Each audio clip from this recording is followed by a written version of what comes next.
Budget by parliament. Okay, हम जो पढ़ रहे हैं वो किसके ऊपर पढ़ रहे हैं? डिपार्टमेंटल अंडरटेकिंग के टॉपिक के ऊपर पढ़ रहे हैं, जो कि गवर्नमेंटल अंडरटेकिंग होता है, सेंट्रल या चाहे स्टेट। ठीक है, तो उसमें बहुत सारे आते हैं, railway, telegraph, then after national security, then जो भी हथियार वगैरह बनाए जाते हैं, एटॉमिक पावर जो बनाए जाते हैं, वो गवर्नमेंट के अंडरटेकिंग में रहता है। उसका कैरेक्टरिस्टिक जो पहला था वो गवर्नमेंट इन्वेस्टमेंट, की पूरा का पूरा इन्वेस्टमेंट कौन करता है? गवर्नमेंट करता है।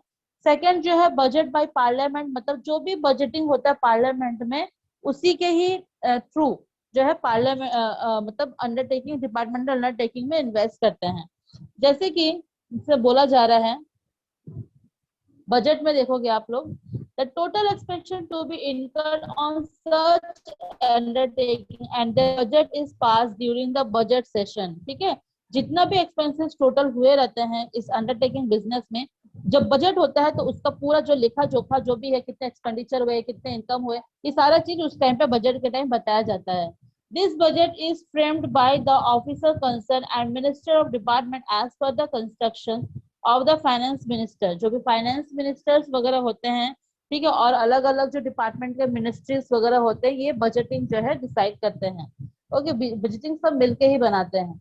Before passing the budget it full information given to other minister. जब जब पूरा बजटिंग का पूरा एक सेशन जब चालू होता है, तो सारे मिनिस्टर्स जो अलग अलग डिपार्टमेंटल में रहते हैं, डिपार्टमेंट में रहते हैं, सबको इन्फॉर्म कर दिया जाता है।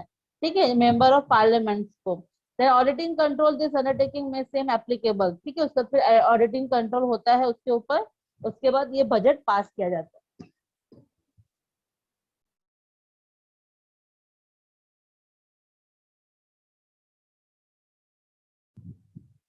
Now third is employ.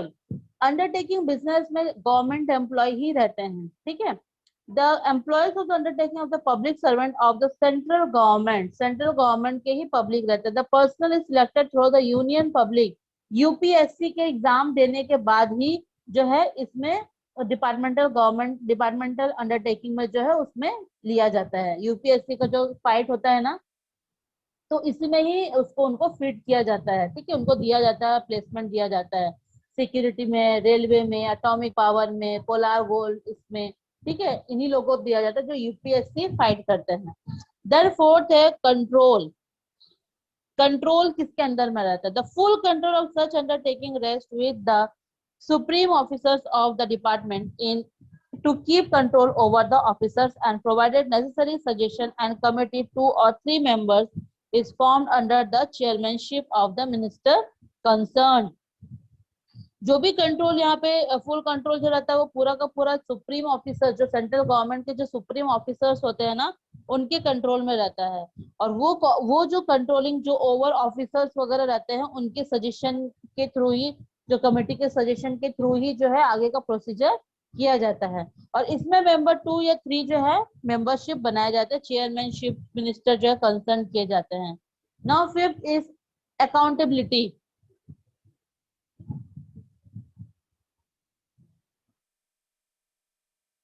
Accountability का मतलब होता है the minister of the relevant department is liable to disclose all the information. जितने भी मिनिस्टर के थ्रू जो भी रिलेवेंट डिपार्टमेंट के जितने भी मिनिस्टर्स है, वो जितने भी लायबल चीजें हैं, इंफॉर्मेशन है रिगार्डिंग डिपार्टमेंटल अंडरटेकिंग के अंदर में, सबको डिस्क्लोज करते हैं, मतलब सबको सबके सामने लेके आते हैं। The minister is responsible for any undiscipline in the departmental and he is accountable for any discrepancy discrepancies है regarding the income and expenditure of the department. ठीक है, जो भी अकाउंटेबिलिटी, अकाउंटेबिलिटी का मतलब जो भी लेखा जोखा वगैरह होता है, कितने इनकम हुआ, कितने एक्सपेंडिचर हुआ, कितने हथियार बिके हैं, कितने हथियार हम फॉरेन में भेजे हैं, सारा चीज जो है अकाउंट अकाउंट बना के रखते हैं। ठीक है, अगर कोई भी इनडिसिप्लिन वे में काम करता है, मान के चलो इनलीगल काम करता है और उनको पता चलता है किसी को भी, तो उनको उस पोस्ट से रेस्टिकेट कर दिया जाता है, निकाल दिया जाता है। ठीक है, तो ये जो है सबके सामने डिस्क्लोज करने का जो है, डिस्क्लोज जब अपन करते हैं सबके सामने, तो वो बहुत ही सोच समझ के सबके सामने डिस्क्लोज किया जाता है। जैसे हमको न्यूज आता है ना कभी कभी कि इतने हथियार हमारे देश में हैं, इतने फौज तैयार हुई है, हमारे पास इतना टैंकर्स है। तो जब डिस्क्लोज करते हैं तो बहुत ही सावधानी पूर्वक करते हैं कि और भी ज्यादा जानकारी ना, जितनी जानकारी देना है उतना ही देना है, उससे ज्यादा जानकारी नहीं देना है। कुछ जो है सिक्योरिटी फोर्स में सीक्रेट भी रहता है। तो this are the departmental undertaking. Now अभी जो अपन पढ़ेंगे मेरिट्स, क्या क्या मेरिट्स है, ठीक है, डिपार्टमेंटल अंडरटेकिंग के क्या क्या एडवांटेजेस है। फर्स्ट है गवर्नमेंट कंट्रोल। सबसे पहला तो ये है एडवांटेज है कि पूरा का पूरा गवर्नमेंट कंट्रोल है, मतलब गवर्नमेंट ही सब कुछ देखता, चाहे इकोनॉमिकली हो, सोशल हो या पॉलिटिकल हो, वट एवर, पूरा का पूरा इफेक्टिव बाय किसके थ्रू रहता है, गवर्नमेंट के थ्रू ही रहता है। सेकेंड है सीक्रेसी।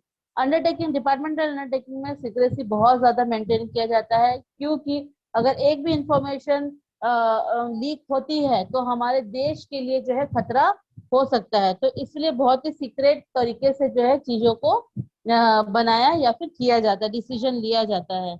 यूज ऑफ रिसोर्सेस, जो भी हमारे रिसोर्सेस है, जैसे नेचर से रिसोर्सेस, नेचर के थ्रू आ रहा है हमको resources, then land resources, then after labour resources, then आपके पास कैपिटल आ रहा है, ठीक है, capital resources. This are the resources are the making by the strict in control and discipline way to use it. Okay, उसको बहुत ही discipline way में और बहुत ही कंट्रोल वे में जो है उसको यूज किया जाता है। This with sufficient capital investment they making outmost use as available resources. Okay, जो भी अवेलेबल रिसोर्सेस रहते हैं उसी के ही अकॉर्डिंग जो है सारे रिसोर्सेस को अच्छे तरीके से यूज किया जाता है, ताकि वो चीज बर्बाद ना हो, है ना। हम बना रहे हैं, बनाने के बाद बर्बाद हो जाए तो कितना खराब लगता है। अगर मम्मी घर में खाना बनाती है, उनसे पूछना कभी कि अगर वो खाना फेंका जाता है तो कितना ज्यादा उनको दुख लगता है ना। तो वैसे ही जितने भी हमारे रिसोर्सेस हमको जहां से भी मिल रहे हैं, उसको पूरी तरीके से फुल्ली उसको यूज किया जाए। नाउ फोर्थ है ऑप्टिमम एंड क्या है, इंसेंस्टेंट सर्विस। इंसेंस्टेंट सर्विस का मतलब यहाँ क्या बता रहा है कि जो भी विपदा आती है, ठीक है, कोई भी अगर मान के चलो, ऑब्स्टिकल का मतलब क्या होता है, विपदा आना, ठीक है, अगर कोई आता है उस टाइम पे किस तरीके से काम करना है, ये भी एक हम जो है इसमें सीखते हैं, ये भी हमारे लिए एक एडवांटेज है। The working of such undertaking continue without any restriction, किसी रिस्ट्रिक्शन के बिना ये तो काम करते हैं, बिना किसी ऑब्स्टिकल के, मतलब किसी दिक्कत के और एनी डिस्क्रिमिनेशन के। Even if this undertaking were running at loss, अगर मान के चलो ये अंडरटेकिंग अगर लॉस में भी चल रहा है तो गवर्नमेंट जो है उनको फंड प्रोवाइड करते रहती है, ठीक है, फंड उनको मिलते रहता है। जैसे कि आप जैसे नासा वगैरह में जाओगे, नासा है अपने इंडिया का, अपने इंडिया का नासा नहीं है, क्या है अपने इंडिया का रिसर्च, साइंटिफिक रिसर्च सेंटर कौन सा है, क्या है, वहां पे भी फंड जो है गवर्नमेंट के थ्रू ही दिया जाता है, जहाँ पे रॉकेट, मिसाइल, ठीक है, सैटेलाइट वगैरह बनाया जाता है ना, वो भी गवर्नमेंट के थ्रू ही भेजा जाता है पैसा। ओके, उसके फिर जितने भी एटॉमिक पावर वगैरह बनते, न्यूक्लियर पावर वगैरह बनते, वो सारे के सारे गवर्नमेंट अंडरटेकिंग के थ्रू ही बनाया जाता है। तो वहां पर रिस्ट्रिक्शन कोई भी नहीं होता, कोई भी रिस्ट्रिक्शन, कोई भी ऑब्स्टिकल नहीं होती है। अगर विपदा आती है तो उसके लिए भी उनके पास प्लान होता है। Now B, no exploitation. Since it is a joint venture, the employees of the joint sector undertaking all the benefits received by an employee of government and undertaking, ठीक है। तो यहाँ पे जितने भी कोई भी जॉइंट सेक्टर के अगर अंडरटेकिंग के थ्रू होता है तो उनको पूरा का पूरा एम्प्लॉय लोग को बेनिफिट दिया जाता है। गवर्नमेंट अंडरटेकिंग है इसीलिए, मतलब गवर्नमेंट अंडरटेकिंग में देखो, जॉइंट वेंचर में क्या होता है कि प्राइवेट और पब्लिक सेक्टर जब मिलके काम करती है, ओके, तो यहाँ पे सारा का जब जॉइंट वेंचर एग्रीमेंट होता है ना, तो पूरा का पूरा कंट्रोल ना ज्यादातर ये डिपार्टमेंटल अंडरटेकिंग में ना गवर्नमेंट का ही रहता है। तो एम्प्लॉय भी ना गवर्नमेंट के ही कहलाएंगे, ना कि जॉइंट वेंचर का कहलाएंगे। There are benefited to all the facility, handsome salary, then after बहुत अच्छा अबव सैलरी मिलता है ड्यूरिंग द टेन्योर, जब तक वो लोग साथ में काम करते हैं जॉइंट वेंचर में, जब तक काम करते हैं ना तब तक जो है 10 ईयर सैलरी उनको अच्छा मिलता है according to the law of government, है ना। तो उसी अकॉर्डिंग जो है उनको बहुत ही ज्यादा बहुत मतलब फायदा होता है, बेनिफिट्स होता है। तो यहाँ पर एक्सप्लॉयटेशन बिल्कुल भी नहीं किया जाता है। ओके, नाउ अभी डीमेरिट्स पढ़ते हैं, क्या डिसएडवांटेज है डिपार्टमेंटल अंडरटेकिंग का। सबसे पहला है रेड टेपिज्म। रेड टेपिज्म का मतलब वही बता रहा है कि यहाँ पे डिसीजन मेकिंग प्रोसेस बहुत ही स्लो होता है, बहुत ही लेंदी प्रोसीजर रहता है, डॉक्यूमेंट्स फुलफिलमेंट कराने पड़ते हैं, एक एक टेबल से दूसरे टेबल तक जाता है उसको साइन कराने के लिए, तो बहुत लंबा प्रोसीजर के कारण जो है वो रेड टेपिज्म हो जाता है। सेकंड है पॉलिटिकल इंस्टेबिलिटी। पॉलिटिकल इंस्टेबिलिटी मतलब हर 5 साल में आपको पता है सरकार चेंज होती है, अगर सरकार चेंज होती है तो वहां पर न्यू पॉलिसी, नया ऑर्डर वहां पर फ्रेम हो जाती है ना। तो जिसके कारण जो है पॉलिटिकल इंस्टेबिलिटी रहता है, मतलब 5 साल के बाद जब सरकार चेंज हो गई तो पॉलिसी भी चेंज हो गई, देन आफ्टर आपका जो है जो भी रूल्स है रेगुलेशंस है उनको अलग पूरा चेंज कर दिया जाता है, जिसके कारण जो है लोगों को बहुत दिक्कतें आती है। Then lack of competition. Undertaking में लैक ऑफ कंपटीशन इसलिए रहता है क्योंकि उनके अलावा, गवर्नमेंट के अलावा कोई और जो इसको ओपन नहीं कर सकता है, ठीक है, सिर्फ गवर्नमेंट ही इसको ओपन कर सकता है, प्राइवेट इसको कर नहीं सकता है, जिसके कारण कंपटीशन इसमें बहुत कम होता है, क्योंकि सबको लाइसेंस नहीं मिलता है ना सारा चीज बनाने का, atomic power, nuclear power, then bomb, then आपका क्या बोलते हैं हथियार वगैरह जो भी रहता है वो हर किसी कंपनी को नहीं मिलता है, प्राइवेट कंपनी को तो बिल्कुल भी नहीं मिलता, ये सिर्फ गवर्नमेंट अंडरटेकिंग के थ्रू ही होता है, इसलिए लैक ऑफ कंपटीशन भी रहता है। Then lack of elasticity. Lack of elasticity में क्या था, the rules regulation and policy are framed by the high official and ministers of the departmental concern. ठीक है, यहाँ पे इलास्टिसिटी मतलब लैक ऑफ इलास्टिसिटी का मतलब क्या होता है, इलास्टिसिटी का मतलब होता है कभी ऊपर नीचे होना, मतलब कभी मतलब कभी बढ़ना कभी कम होना, घटना। जो भी रूल्स रेगुलेशंस पॉलिसी फ्रेम किया जाता है हाई ऑफिसर मिनिस्टर के थ्रू डिपार्टमेंटल कंसर्न में, तो उसको चेंज करने में बहुत डिफिकल्टीज होती है।